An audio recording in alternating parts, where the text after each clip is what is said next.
Mabouncer jitambueni, mnafanya kazi kwa mazoezi kwa shida, kwa tabu, na mwisho wa siku mnaumia, mnapambana kweli kweli kutengeneza mwili, sio kitu cha mchezo. Jitambueni, acheni tamaa. Acheni tamaa. Acheni tamaa. Mabouncer wengi mjini na kazi mambaga ya kuliwa, mnazikua, mnawatukanisha kaka zetu. Mnawatukanisha kaka zetu ambao walipambania hii tasnia ya kulinda mpaka amefikia hapa. Mnazingua. Oya, nikwambieni kitu wanangu, msinichokonoe, yani msinichokonoe. Najua wengi wenu msiokuwa na upeo mnaniataki mitandaoni. Mnasema naitukanisha kazi yenu. Hii haipo kwenye mfumo wa kazi sasa hivi. Hii ipo kwenye utoto. Hii kazi ya kulinda ya ubouncer sasa hivi haipo kwenye mfumo wa kazi. Ipo kwenye utoto. Kwa hiyo mnaitukanisha tasnia. Umeona bwana? Kwa sababu mnadanga, mnafanyaje? Sasa hivi ukipita kokote yani una kifua chako unatembea hivi, unaonekana mdangaji.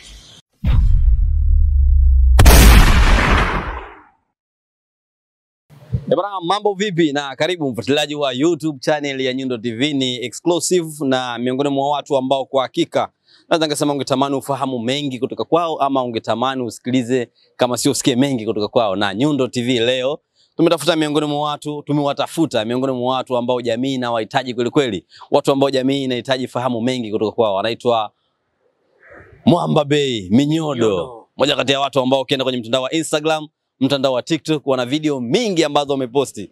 Content yake kubwa ni kuhusiana na wale mabouncer. Mwanangu huyo hapa, nimesema ngoacha nimtafute nizungumze naye. Kipi ambacho kimemsibu yeye mpaka anaongea maneno kama yale? Mzee wangu Minyodo, inakuaje? Osh. Mama naenda. Mwamba Bey Minyodo. Mwamba Bey mwenyewe. Kama kawa, vipi mwanangu? Hii Mwamba Bey Minyodo. Neno Minyodo maana yake nini? Mwamba ni mtu imara. Yeah. Bey ni mtu fulani hivi ambaye anatokea kwenye koo fulani kama kifalme. Minyodo. Mimi silembeshi baba. Ukijitela ukija na soga zako za kibisho za kicho, sijua mimi nakulipua tu. Yani nyodo ninazo, mimi sijua Mswahili. Mimi Mswahili typical. Kwenye harakati zetu za siku zote kuna mtu ambaye kashaya kuzingua siku fulani hivi, tukamtembezea. Binadamu anazingua kibao, ila sio unajua wanakimbilia sana umwelani, kwa hiyo sometimes tunawakataa tu. Hawakawii kukupa kesi. Wenyewe wanakuambia siku hizi unapiga lako. Isha kukukuta hiyo nyingi tu, ila sio mimi muonekano wangu kidogo umekaa kimiausho, hata nikipigwa mimi nikienda polisi naonekana muongo. Yani umba ukipigwa ndio umepiga. Kwa hiyo naachana nao tu. Bwana, ningetamani nifahamu vingi kutoka kwako. By the way, content zako zile ambazo unaposti mtandaoni kwenye mitandao yako ya Instagram, TikTok, imekuwa ni gumzo. Wengi wanazungumza mengi sana kuhusiana vile ambavyo umevizungumza. Issue zima ni mabouncer ambao wajitambui. Imekuwa kila siku unaongea. Yale ambayo unaongea unahisi wale ambao unawalenga yanawafikia kweli? Dunia sasa hivi ipo kiganjani mzee. Alafu vitu ambavyo nimeongea ni vitu ambavyo vipo. Jamii inajua. Jamii inajua na habari wanafikishiana. Kwa sababu nimepigwa simu na watu wengi sana. Pigwa simu, kuna watu wana support, kuna watu unajua, kuna watu ni michongo yao. Kuna watu wapo nje ya hilo, lakini pia ni michongo yao kusupport watu kama wale wa miausho. Kwa hiyo kuna watu wamenipigia simu wamesema yes, Mwamba, au sio bwana? Na kuna watu wana diss. Unajua wana comment ujinga, wanazingua, wananiita mpaka chizi. Wanatuma wenda chizi. Wanatumiwa hivyo yani. Wengine wanatuma hadi wake zao unajua. Wanatuma hadi wake zao. Si umwambie una kifua kizuri, una lolote, achana na wenzako naonea donge. Unajua ile?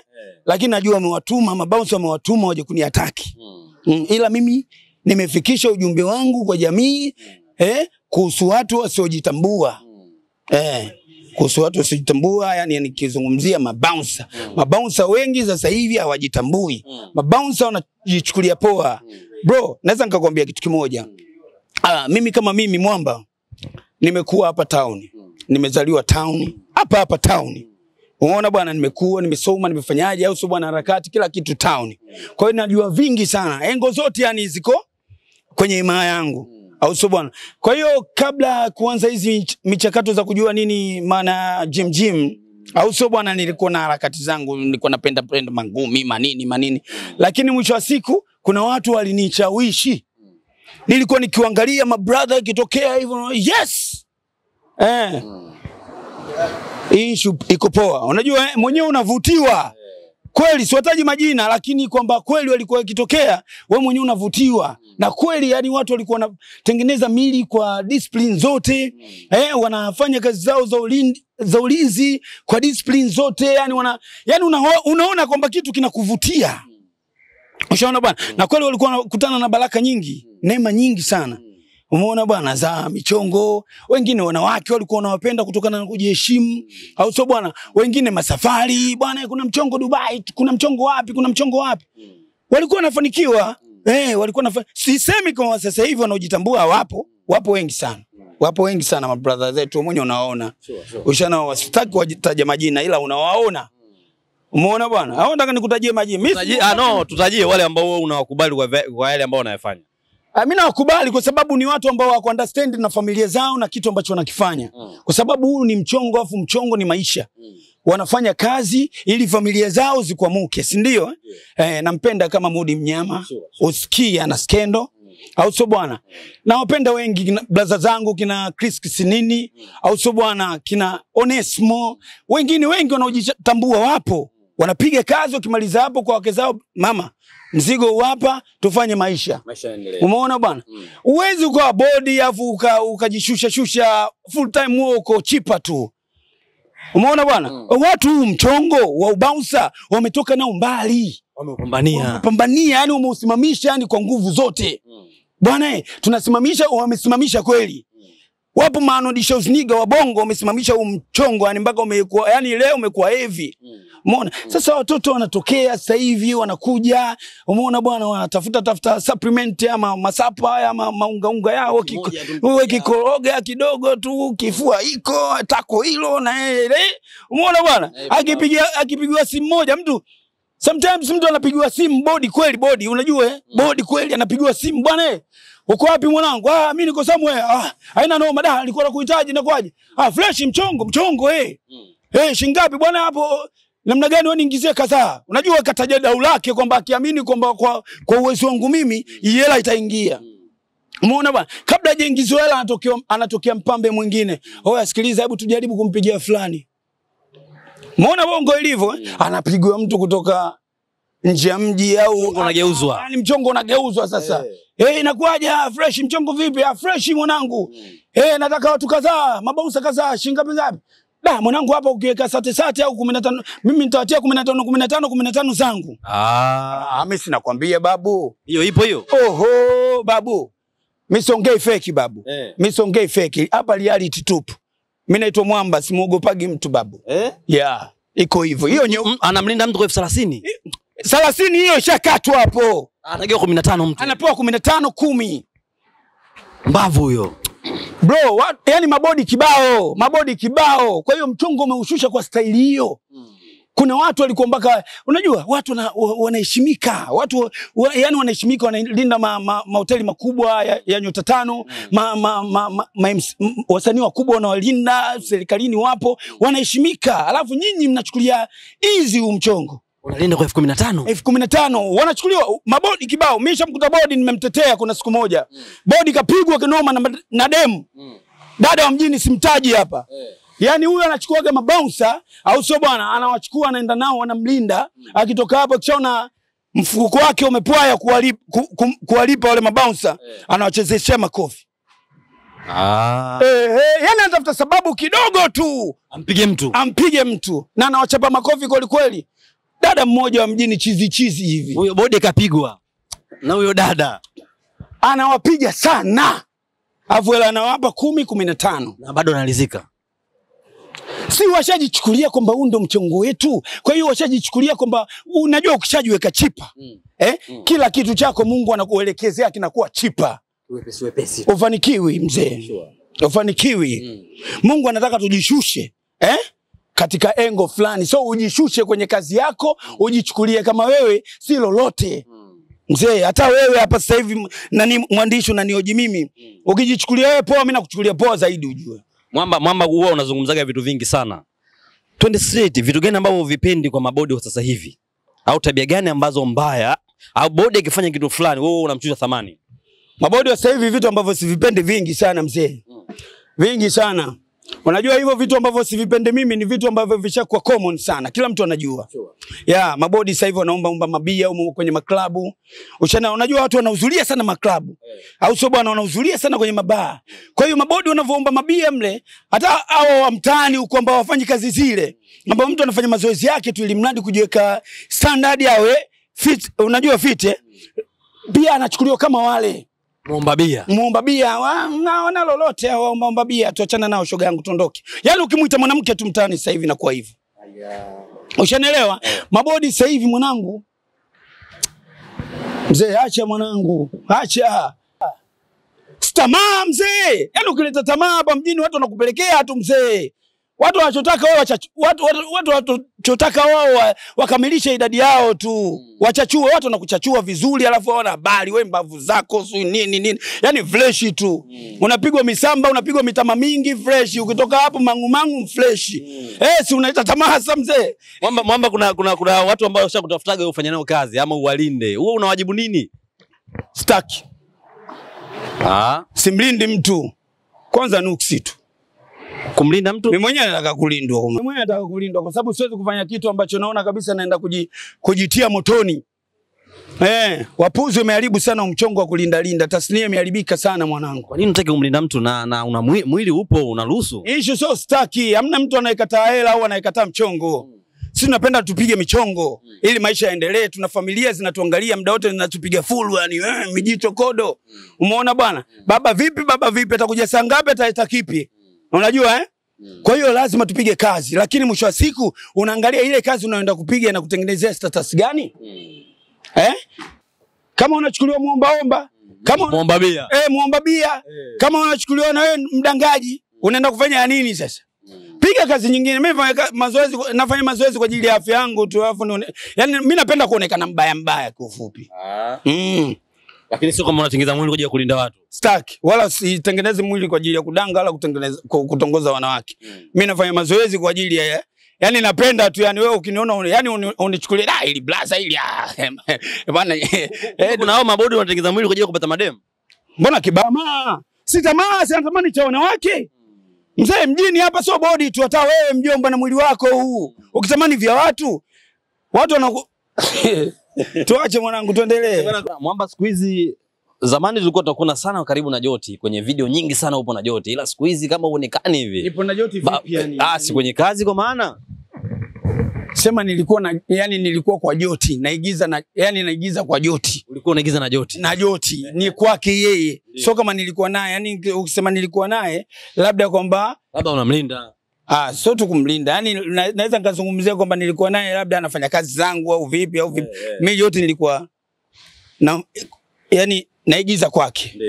Lakini alikuwa kuniajiri. Ni mtu tu ambaye alikuwa akishika simu, "Wewe Mwamba uko wapi? Kesho hivi tulipue fresh na timba na ukota buku 2-3 yangu natembea." Iko hivyo. Kifupi ukuwa msanii wa Joti. Au wewe sio msanii wa Joti? Kizungumzia kuwa msanii wa Joti, nilikuwa najulikana kama msanii wa Joti. Lakini kwamba hatukuwa na mikataba na Joti. Kwa hiyo yani kwamba unajua mnapokuwa sehemu hamna mikataba, inaweza ikawa leo upo kesho upo hivyo chochote kinaweza katokea. Kwa hiyo Joti ni mtu ambaye tulikuwa tunapozana, tunapigiana simu tu bwana tunalipua, tumemaliza. Hivyo. Karibu na Joti wewe na yeye ulianzia wapi? Ama kipi ambacho kiliunganisha? Kwa sababu ukitazama wachekeshaji wa Tanzania ukimzungumzia Joti ni mtu ambaye kwenye daraja fulani hivi la juu. Nini ambacho kiliunganisha wewe na Joti? Mbona tunaelekea kwa watu wengine tena Joti yani kwa sababu tulikuwa kwa mabouncer sisi. Walau kwa uchache familia ni.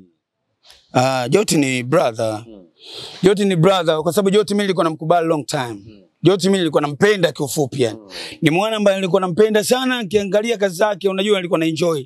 Alafu Mungu sometimes anakubless kukutana na mtu kutokana na wewe yani mwenyewe unavomfeel moyoni. Umeona bwana? Kwa hiyo ilikuwa kuna mchizi mmoja alikuwepo anaigiza kwa Joti pia. Anaitwa Kipande. Ni mtu ambaye nilikuwa nikikutana naye ananiambia mwanangu wewe, mwanangu wewe. Na kweli siku hiyo kanipigia simu bwana ile, "Oya, bwana Joti anataka kuole fresh." Ikatimba. Utimba Joti kakubali tukapiga kazi, kupiga mshipi wa kwanza ukaenda. Muona bwana? Watu kila mtu oya, huyo ndo mwana. Ya pili ikaenda. Mwisho wa siku kwamba ile dunia nzima ikajua Mwamba nani. Ya hivyo siku tukakuona kwa Joti. Tukakuona kama vile kwenye kazi yani maana yake. Lakini Joti ni mwana tu yani, sio kama nina mikataba naye wala nini. Yani ni mchizi tu ambaye akijisikia kufanya kazi na mimi, ananipigia simu tunalipua fresh. Bwana, mimi ni miongoni mwa watu ambao wanapenda sana kusoma comment. Nimepitia baadhi ya video zako na nikawa nasoma comment nyingi kwenye video zako. Kuna haya ambayo yanazungumzwa. Unajua msafara wa mamba na kenge wa kosi. Kuna wengine ambao watazungumza kwa mazuri na wengine watazungumza kwa mabaya. Hadi mijusi. Tuzungumzie ile swala la ukosefu wa nguvu za kiume. Watu wanasema mabouncer mna shida. Wengi design kama ileki moja chali. Ngoja kabla hujamaliza hilo swala watafute madaktari bwana. Hilo la mabouncer yani ukosefu wa nguvu za hebu liulize vizuri. Uliza kama mabouncer kama vile amjitoshelezi hivi. Nani anasema hiyo? Comment zipo, watu wanalalamika hivyo, hao mabouncer hawana shughuli au hiyo miili tu. Mjomba. Hata juzi nilikuwa mtandaoni na peruzi hivi, nikakutana na dada mmoja hivi. Anawachafua mabouncer. Mabouncer sio unajua wengine wanataka kiki tu wanataka unajua hao wanawake wanaosema hivyo unajua wanakutana na mabouncer viazi. Ndio hao tunaongelea hapa. Mabouncer viazi ambao hawajielewi. Wao wanachukulia kwamba kila mwenye mwili mkubwa ana nguvu. Kumbe mwingine ana boost tu na mishindano kama kuku la broiler. Mabouncer mabroiler kibao ujue. Sio kila mtu namna gani ni champion. Umeona bwana? Kwa hiyo hao wanawake wanaosema hivyo wanakutana na viazi. Sio mabouncer. Mwenye hawezi kuwa hivyo. Mabodi walochoma, bodi alochoma. Mzee anapeleka lakini hao ni mabroiler, wanakutana na mabroiler ambao mtu anajidunga na kologa manani kaja kifua kidogo nyama kidogo namna gani au sio bwana hi baby kikuta huko show ikiwa mbovu anaanza kuharibu mabouncer. Mabouncer unajielewa bwana. Kwenye hilo mimi siwezi kuwazungumzia vibaya ila najua viazi vipo. Nataka tuiangalie hili. Wengi wamekuwa wakidharau na kuisema hii tasnini ya bouncer. Kuna vitu ambavyo mabouncer baadhi wanavifanya ambavyo watu wengi wamekuwa wakilalamika. Nataka unijibu yes au no. Moja, bouncer kwenda kulinda kwenye birthday. Tumezoea hiyo kuona kwamba birthday mtu kumchukua bouncer anaenda naye ukumbini. Hiyo imekaje? No. Sawa. Bouncer kubeba mabegi ya msanii wanapokuwa wapo safarini. No. Sio kazi yake bouncer. Bouncer kazi yake ni moja tu. Kuangalia usalama wa msanii au wa bosi wake. Sio kumbebea begi wala kumfuta jasho. Bouncer kumfungulia mlango bosi wake ambaye ni msanii. No. Sio kazi yake bouncer. Nimekwambia tena narudia. Bouncer kazi yake ni moja tu. Kuangalia usalama wa bosi wake. Sio kumfungulia mlango wala kumbeba. Kuna time unaona wasanii wanashoot nyimbo. Alafu najua tena wasanii ni watu mashuhuri, watu wanatamani sana wawaone. Raia watu wanatoa simu na washoot hivi na hivi. Bouncer wanakwenda kunyang'anya zile simu, wengine wanaziputa kama sio kuzivunja. Ni kazi ya bouncer? Nikizungumzia hapo sasa tunarudi kwenye protocol. Kwa sababu ile ni kazi inafanyika. Au sio bwana, ile ni kazi inafanyika. Hata wewe hapa sasa hivi hapa mimi nadhani mpaka umekuja kunifanyia mimi interview, kuna kitu ambacho target mbele. Kwamba hii ukaiedit ukafanyaje ufikishe kwa jamii na wewe ikulipe. Umetumia nauli yako, ugali wako na kila kitu, energy yako. Au sio bwana, unatarajia kitu, si ndio? Kwa hiyo mtu akija akiwa anachukua hapa lazima umind. Ila sasa tunarudi kwenye mfumo. Uko vipi?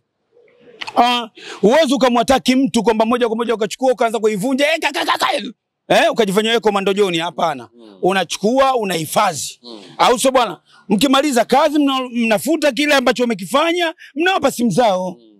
Kwa sababu wale wamependa mnachokifanya unajua wameacha kazi zao.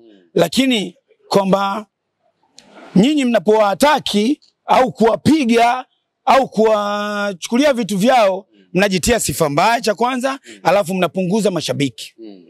Ilishe kutokea kwenye show moja bouncer akapigwa, amekuwa bouncer akampiga mtu. Shabiki anapigwa na bouncer. Mmekaje? Mnajenga mwili kuja kupiga watu? Hapana. Ndio pale tunakuja kwamba vipi? Bro. Kwamba kama wakumbuka kwenye clip yangu moja nilisema kwamba mabouncer wengi wanalalamika na waharibia kazi yao. Nikasemaje? Kwamba hii tena haipo kwenye kazi. Haipo kwenye mfumo wa kazi, ila ipo kwenye utoto. Ushanielewa? Bouncer anajielewa. Hata kwenye mabaa au kwenye mastarehe yote au kwenye kazi yake, ampigi mtu. Ushana hasa kwenye mabaa. Mimi naona mabausa wengi wanapiga watu hata kwenye mabaa, yani mtu kidogo kaingia baa au sio bwana, misunderstand kidogo ileka ikagusa Mwingine mlevi. Haitakiwi kwa sababu yule pale kashaweka vitu. Kaika vitu vimemvuruga. Ni amuzi maji tu pale. Amuzi si ni namna gani au sio bwana? Mnauza vitu ambavyo vimewekwa mafolokonyilo mengi. Umeona bwana? Mafolokonyilo yanavyokuwa mengi, kila mtu unajua upokeaji wake anaujua mwenyewe. Kwa hiyo wewe unapomwona mtu kalewa anakuja na leta miausho, umemchukua mtupa, mwisho wa siku kapiga kichogo ukuta kule, unaenda jela bila mpango wote. Alafu bosi wako anakukataa tu. Anakuona wewe mpuzi tu. Unajua Na ndio maana wenzetu Maulaya mawapi mauchinani huko mawapi, mtu akizingua kalewa nini namna gani amchukua na mpeleka kwenye chumba maalum special bwana, tulia hapa kula upepo kwanza. Alafu ukimaliza utaniambia kwamba unaendelea kula mzigo au unaenda nyumbani. Unaenda kwa biadija kupumzika.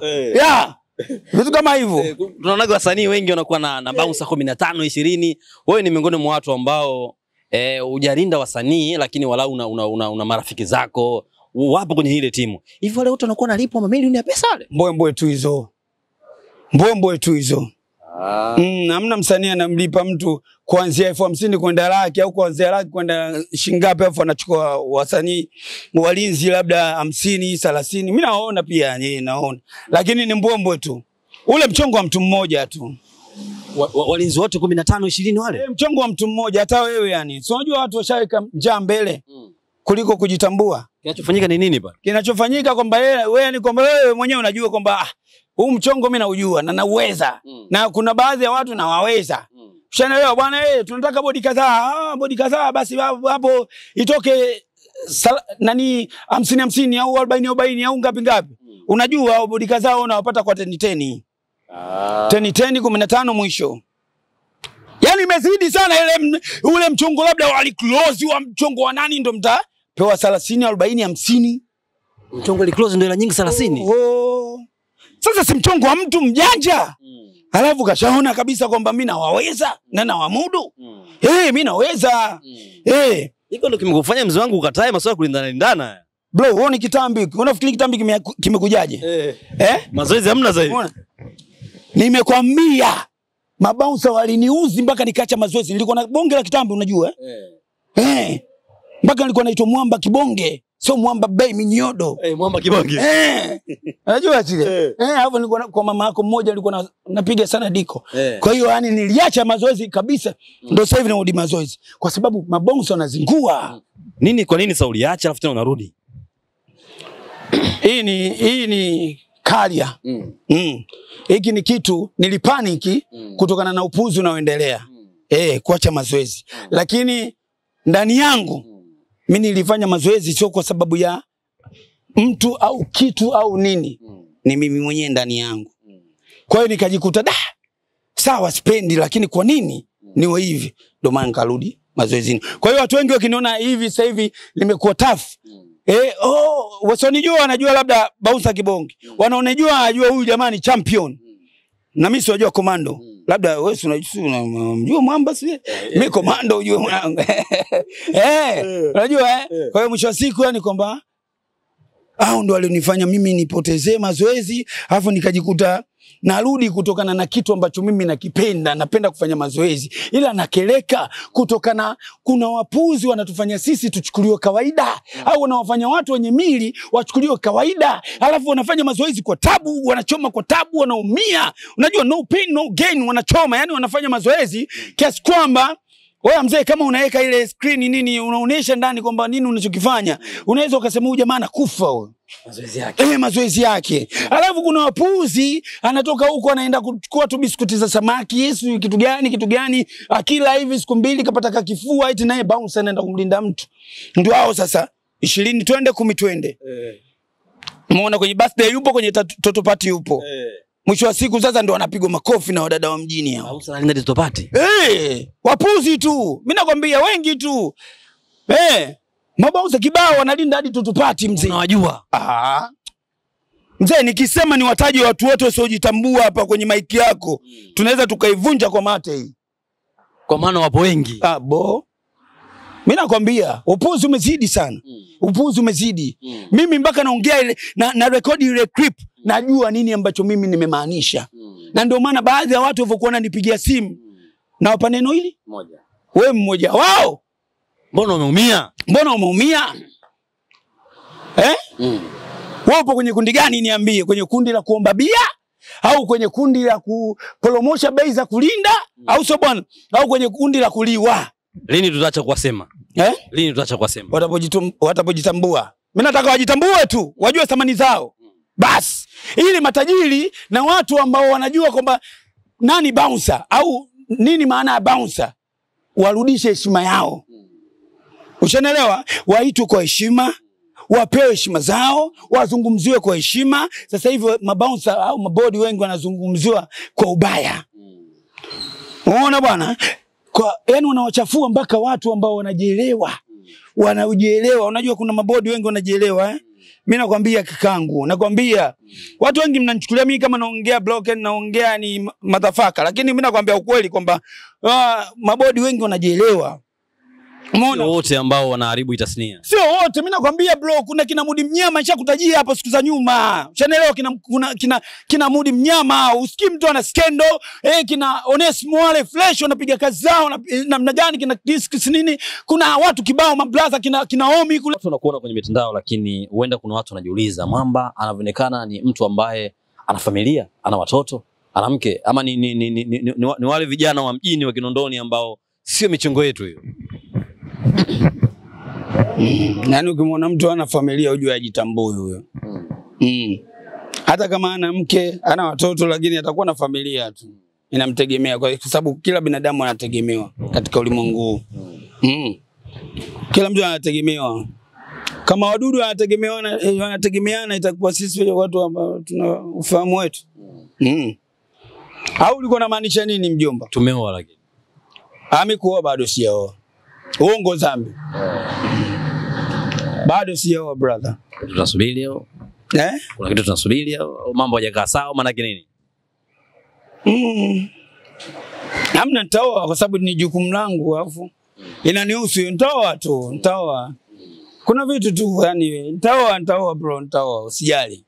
Kuna vitu tu ile kama vile ile kuna vitu tu yani ile unajua wenye swali wanakuambia kosea vyote.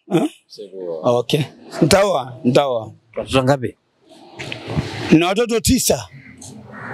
Una watoto 9? Lakini nimeachia mmoja tu. Tafsiri yake nini? Watoto 9 umeachiwa mmoja. Yaani na watoto 9 duniani hapa. Watoto 9 ni miliki yangu 9. Yaani kwamba nisemeje sio? Yaani umeniuliza na watoto wangapi? Kwa maana watoto 9 wote unajua baba yao ni Mwamba. Lakini nimeachiwa mmoja tu, Shakila Bey peke yake, Shakila Mwamba. Na watoto 9. Umeona bwana? Wengine wote wamepewa watu wenye hela huko, matajiri nini. Sio jua dada wa mjini bwana wanatamaa sana. Wanatamaa sana, unajua Wadada wa mjini wanatamaa sana. Wanatutumia sana. Kuna time labda ulikuwa mambo hayajakaa sawa, watu wakaona kwamba Mwamba kumpa mimba hii, ujauzito huu haistahili, ama maana yake nini? Katika ulimwengu wetu wa mjini hapa, ukimwona mwanamke fresh kakubaliana na wewe ile namna gani, kazaa na wewe fresh namna gani, poa. Afu bado una hasa, unapambana, hujajipata, mheshimu sana. Wengi wanatamaa sana. Wanatamaa. Mimi na watoto 9. Lakini huyu mmoja tu ndo naimiliki sasa hivi, Shakila Bey. Wanane wote wamepewa watu wenye hela matajiri. Wewe mtu ukimtafakarisha hii, inakuaje kwamba wa kwanza, wa pili, wa tatu, wa 8 wote hujapewa wewe? Kuna namna fulani hivi ambayo ilikuwa inaenda ujauzito baadaye unaambiwa sio wako, au mtoto anazaliwa na babake huyu sio mwanao, ama kipi ambacho kilikukuta hadi ukasema wote 8? Striker wa mpira anakuwa nani yani ile noma, yani noma sana. Anayefunga. Kuna yule namna gani si Gaucho si unamuita ndio wadada wa mjini wako hivyo. Wakiwa na jambo lao, mzee, utapigwa chenga hizo. Ukija kustuka wewe yani unaambiwa kwamba alikuwa na mimba kashazaa na kila kitu na kila kitu. Lakini wewe sometimes unaenda unalopoka. Alikuwa wako huyo. Wewe. Yaani wewe umeniharibia mtoto, nimekuharibia mtoto vipi? Yaani masikio yako. Sasa ushasema sio mtoto wangu, alafu unaniambia masikio yako vipi? Ndio hapo unapojua kaninyima. Ndio nakwambia acha, ukikuwa utajua mdogo wangu. Tauni hapa. Tauni noma. Wadada wanatamaa sana, wadada wa mjini. Wadada wa mjini wanatamaa sana bro. Mimi nina watoto 9 mjini hapa nakwambia mimi hapa bei. 9. Lakini nimeachua huyu mmoja tu. Shakila Bey. Kuna yote ambayo ushemuona ukimtazama una hii damu yangu hii. Kibao. Yaani kibao. Nashindwa tu kuwataja. Nao matajiri wenu mnawajua, watu wenye hela wenu mnawajua. Kuna baadhi wana watoto wangu.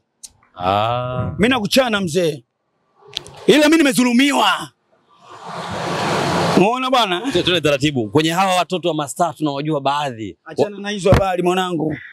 Wengine watoto wako. Achana na hizo habari, twende kwenye pointi mwanangu. Wadada wa mjini wanatamaa sana, wamenizulumu watoto 9. So kama unaona mimi napiga kelele, nipeni watoto wangu, ukachukulia yani kwamba zile drama, so drama maniga. Zile maniga so drama, yani ile ni reality ujue. Nikisema niwataje hapa mwenyewe utashangaa hii hadi huyu. Watoto 9, nimezulumiwa, nimeachiwa mmoja tu. Uliposti ile video clip kwenye mtandao wako nalalamika kama huyo mtoto utamleta, mimi nataka kunizulumu hata shilingi 2000 sio nini. Sasa mwanangu imemkuta nini? Analalamika mtoto. Nadai damu yangu. Mimi nimezulumiwa watoto wengi, leo inaniuma sana. Yaani inakuwa yani kwamba namna gani sijui inatokaga mbegu nzuri sijui kitu gani unajua sio mimi mwenyewe niiga babu kwa hiyo yani kwamba anaona kama nikimpelekea huyu ule mtoto atamkubali haraka kumbe watu wanalea watoto sio wao sio bwana motherfucker wanalea watoto wa mwamba baby nyodo. Tunaamini ipo siku watarudi kwa baba yao watoto. Sasa damu inapotea vipi? Waje yani watoto waje tu yani nikutanisha na mimi pap. Ushaelewa? Yeye mwenyewe anaanza mamangu. Ndio sasa wewe. Sasa mimi siniga babu. Wewe unakataa vipi? Mbegu hii unaikataa vipi wewe? Komando unamkataa vipi? Kila mtoto ana ndoto ya kuwa na baba komando. Mwamba Bey, wewe mwenyewe una ndoto hiyo? Unajua wanawake nani? Wape ujumbe wale ambao wote wamewapa watoto wako wewe, wamewapa na wengine. Nani wote kwa pamoja? Unasema neno gani? Waache tamaa, sio wao tu. Waache tamaa, wanawake wote waache tamaa. Wanawake mjini wamekuwa wana tamaa. Ushaelewa? Kwa sababu wanaishi kwa ajili ya miili yao, au sio bwana? Mwisho wa siku wamepitiliza mpaka watu ambao wanajitiada, au sio bwana, ya kubandika migundi yao, yani wao wanaenda kuigandulia kwa watu wengine. Tamaa zifai. Wadada wa mjini wana tamaa. Ushaelewa? Mimba watu wengi wanadhulumiwa sana, mimba wanapewa watu wenye hela. Mtu anakitigo pesa anapewa mimba ya mtu mwingine. Mtu sio anamiliki sio kitu mtu anamiliki sio sehemu ya wakala, mtu sio anamiliki sio duka sio nini. Mtu kapewa mimba na mtu mwingine anapeleka kwa mtu mwingine. Kwa sababu tu aokoa familia yake nyumbani njaa kali. Ushaelewa? Waache tamaa. Mimi nasema waache tamaa. Kwa sababu maniga kibao wanadhulumiwa watoto kwa njia hiyo hapo. Mademu wanafinyia sana kwa watu wenye hela, watoto wa watu. Bei, naomba tumalizie. Tumezungumza mengi hapa. Mwisho wa siku anaweza kawa mtu akaja bwana, mimi natamani nifanye kazi na Bey, whether kwa kuigiza kama vile ambavyo umeigiza kwa Joti ama kuwa mlinzi binafsi. Naweza nikasema hivyo. Tupo tayari, dirisha lipo wazi, ama kama walivyosema kwamba hutaki kukaa nyuma ya mtu. Yaani bro, ndugu mtangazaji, nikisema sitaki sio kama sitaki labda kwa mbwembwe au kwa kujimomba fai, no. Nilikuwa nasema sitaki kwa hayo yanayoendelea. Susha naelewa? Yaani yanayoendelea hayanifurahishi. Watu wamedhalilisha huu mchongo. Ushaelewa? Lakini mimi sidhani kama nina akili timamu nikatae kazi. Mimi nafanya kazi yote bro. Mimi hata ukiniambia nipige deki hapa kwa sababu kwanza mimi sijajiwekea kwenye kazi fulani. Hata kipindi hiko mimi mwili mkubwa body nini? Sijajichukulia kama mimi ni bouncer wa mtu, mlinzi wa mtu. Mimi chochote nafanya, nishauza maduka ya watu, nishapiga deki mimi, au sio bwana? Nishaenda kufanya kazi viwandani huko. Nishafanya yani michongo kibao. Umeona bwana? Mimi Bakari kazi nyingi bwanangu. Sichaguagi kazi mimi. Umeona bwana? Adele Yesu myapanya nauza mimi. Na wewe sawa, sio mimi yani nafanya chochote mjomba. Kwa hiyo mtu yoyote mchongo ukija kwamba yani hela imenyoka, mimi napiga kazi. Lakini usije hapa kwamba ukaletea mbwembwe zako au sio bwana, si 10,000, 5,000 au kaniita nililinde kwenye happy birthday, si toto party. Sikuelewi bro. Sikuelewi. Kwa sababu siwezi kuchoma asubuhi, jioni, mchana naenda gym naumia, alafu nikalinde watoto. Huo ni upuzi. Mabodi wengi hawana akili. Akili zao zimefinywa, mabouncer wengi akili zao zimefinywa na vyuma. Ushanielewa? Yaani akili zao zimemezwa na vyuma. Uwezo ukafanya mazoezi yani kwa kuumia, au sio bwana, ukaenda kulinda watoto. Eti toto party au kaenda kulinda birthday. Unamlinda nani anamzuru ule? Hela sinaingia lakini. Hela ingie wapi wewe? Unafikiri ule bouncer alomlinda Mama Amina kampa shilingi ngapi? Amna laki yako sio? Laki wapi wewe? Mama Amina anatoa laki wapi? Mama Amina sana wana uongozi. Acha kujishauri atamzuru nani ule Mama Amina? Mama Amina analindwa na Mungu tu. Yale Mama Amina kwanza mtu atamzuru Mama Amina, dhambi yake ifutike hata tubu vipi?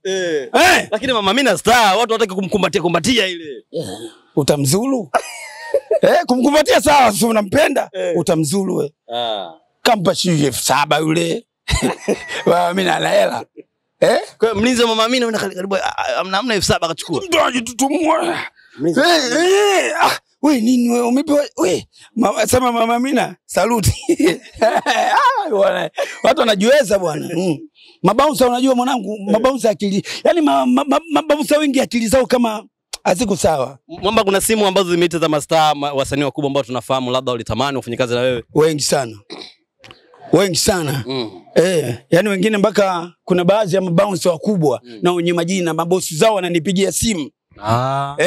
Siwezi kuwataja hapa. Yani naona kabisa nitagombanisha mabouncer wakubwa. Mabosi zao. Bro, mimi ni mtukutu. Mimi kabla sijawa na nyama hizi. Mimi frontline, waulize wasanii wao kuanzia wa zamani mpaka wa sasa. Mimi komando. Michezo ya ngumi tumepiga lakini. Sio michezo ya ngumi. Mimi kabla sijagusa ngumi. Mimi frontline mwanangu. Ushanielewa? Yaani mimi nilikuwa na roho mbaya, yani kuingia sehemu namna gani fresh na uniambii kitu. Nimekuja kutulizwa na maisha tu. Maisha hataki hivi. Kuna marehemu mmoja alikuwa kwenye media kubwa mjini ndo kajitahidi sana kunituliza. Mitulia mwamba, tulia utatoka uspaniki. Ushanielewa? Lakini mimi nilikuwa yani kwamba namna gani fresh, nikitamani chako fresh. Naishi nacho. Tunabadilishana tu muda wote. Mimi nakuachia lawama, mimi nakuchukua hela.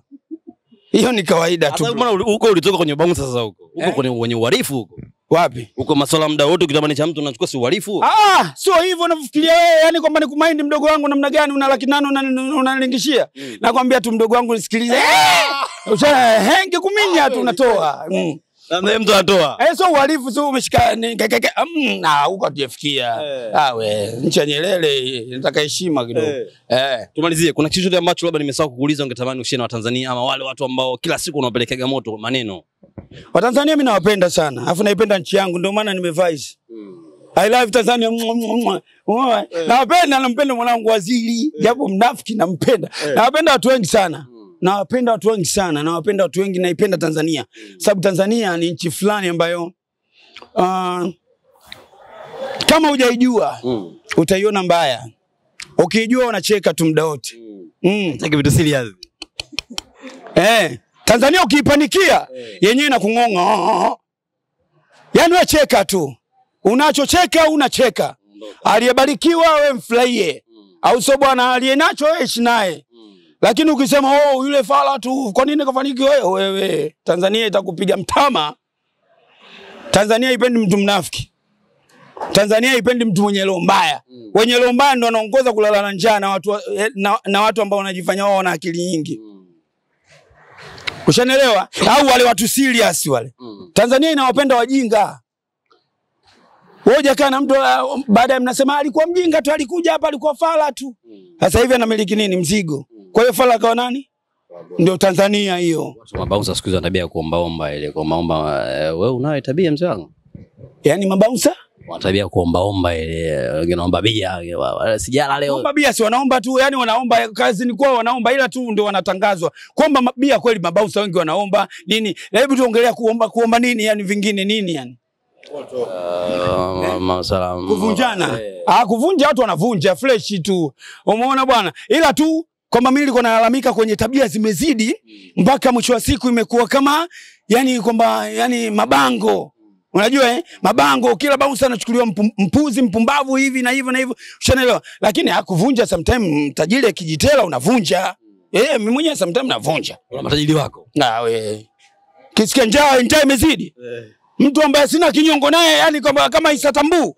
Muda wote mimi namgongea hodi ngongongo, Mudi Sound mwanangu. Namgongea hodi ngongongo, bwana vipi na kwaje? Naishi Bwana mimi nashukuru sana kwa muda wako mzee wangu.